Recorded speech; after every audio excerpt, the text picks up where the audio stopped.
So I'm Cass here with that hashtag show, and I'm joined with Brett Gray and Allius Barnes. How's everything going today, guys?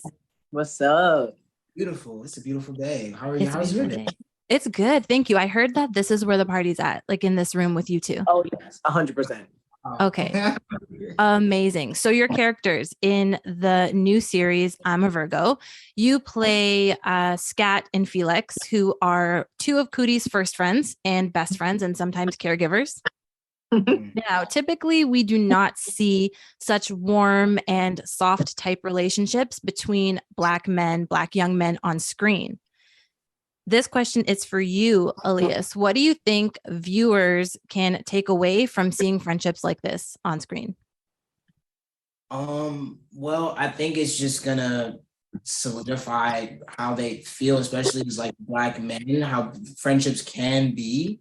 I feel like the representation of friendships, someone brought up like your experience, meeting Cootie and like how you feel like, did you feel like you had to defend him and like the soft sides of him? And it's like, I feel like as Black men, we see these representations of like defense and defending each other like physically, and like retaliating and stuff like that. But I feel like we're so emotionally like supportive of one another, and like I feel like it'll show like Black men like, okay, like we can help each other in different ways than just like all of this toxic masculinity and stuff like that. We can kind of embrace each other for those like other qualities that people are otherwise like, oh wow, you know what I mean, and be like, oh, like no, I hear exactly what you mean, like I see you the same way you see you, bro. Like, Yes, that's Totally.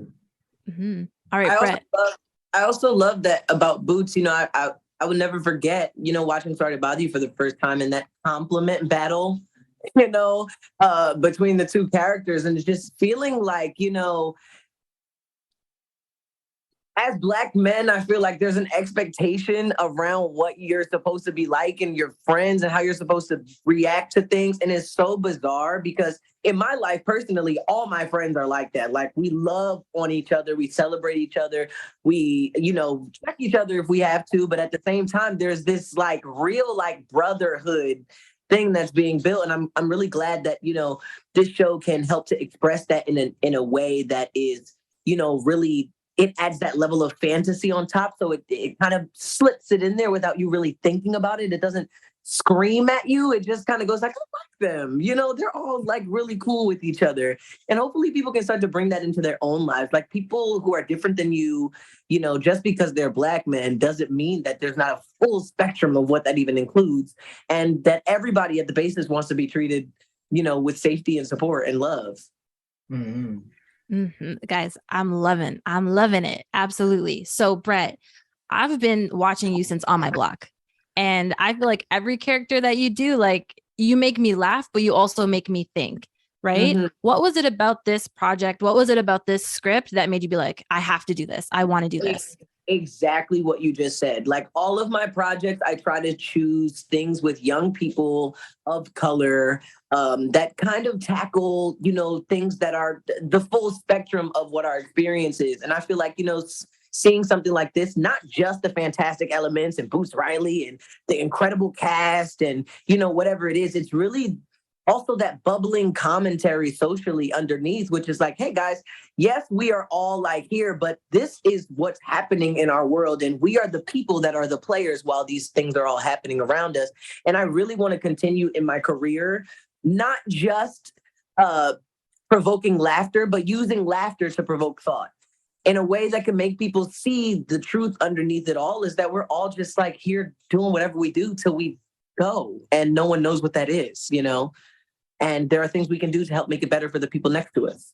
Yeah, I definitely believe that this story is going to start so many important conversations. I feel like when I first watched it, I was like, okay, this is comedy. And then you've seen the sprinkled slowly little bits of political commentary and societal things that are still happening. And then by the time you get to episode 3 and 4, it's like, whoa, we're in this world and we understand these characters and we get it. So I can't wait for this movie to start this movies. I can't wait for the series to come out and for people to also be able to dive into conversation online and with you guys. So my last question, as I'm being told to wrap up, is how are you guys celebrating the drop of this series this summer? night. I'll get up tonight. Just I don't. We have so much work to do. This is like fun, but it's just like there's a time where we're gonna turn up. Yep. Yeah. The perfect situation. Yeah. But we all are very young and hungry and have are very aware that we have a voice, at least right now. And even if we're still trying to figure out what that message is, we're finding our footing, so we're still working, we're not just laid back, like kind of, just waiting for it to come in. Yeah. Well, I am going to go outside and be outside. I will definitely be at the Renaissance store, living my best life. And I'm going to be a Virgo all summer. Okay. That's what we're here for. We're here to be a Virgo. All right, guys. Thank you so much for your time. And we'll see you later. Bye-bye.